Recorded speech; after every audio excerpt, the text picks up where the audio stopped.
KGD6, the deep water block in the Bay of Bengal, which has the potential of reducing India's fuel import bill by 20% or 55,000 crore rupees. 7 years ago, in 2002, Reliance made the largest gas discovery here. This gas field can produce 550,000 barrels of oil equivalent, or nearly 40% of India's current oil and gas production.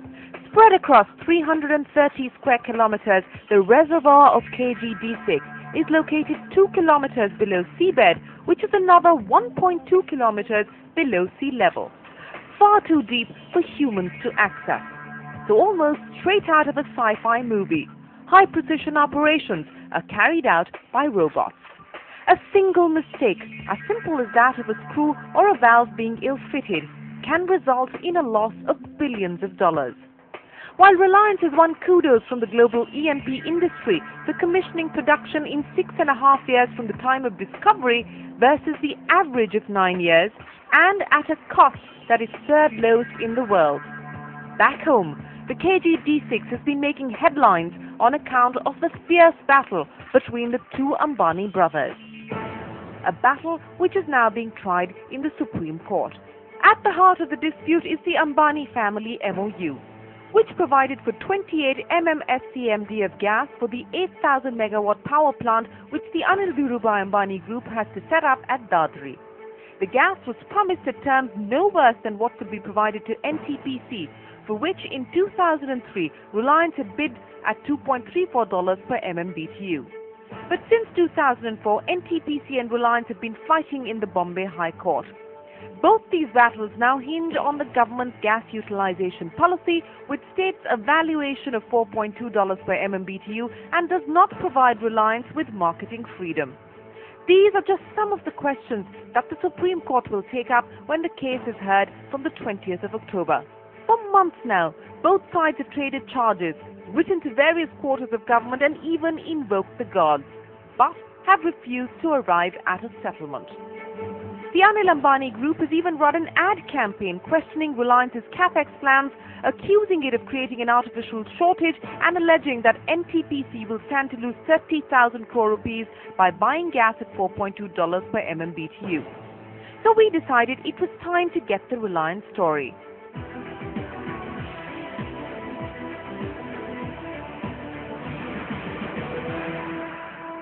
I travelled with Reliance's Executive Director PMS Prasad, and my first stop is the Controller cum Riser platform, or the CRP, where the gas is collected before sending it onshore.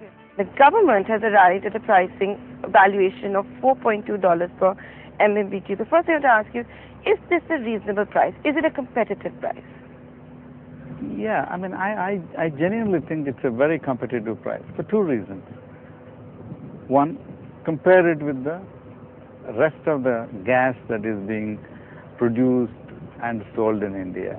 Excepting the APM gas, all other gas that is being produced and sold is between, say, $4.50, let's say, or between $4 and $5.7. The gas that is produced in India and sold, and that's a significant volume. The second, a lot of LNG that is being imported either on contract or on spot basis is also costing around, $6 in that region. Okay. And particularly the price every year keeps going up as far as the contract LNG is concerned. So imported gas is $6 plus indigenously produced gas other than the APM is also in the range of, let's say, 4 to 4.5 at the minimum to about For example, $6. And so this is one aspect. And considering that this is a deep water gas, it takes a lot more effort and cost to produce it. So I think it's a fair price. And then now I give you another benchmark. Look at what you get at your home, an LPG cylinder, right? The LPG, cost of LPG is about $11, $12 per million BTU. This gas at 4.5, when it is delivered to your home, probably would be maybe, including all the transportation and the city gas, infrastructure costs and all that, still maybe about $7.5, $8. Okay. So, why do you think it's not a competitive price?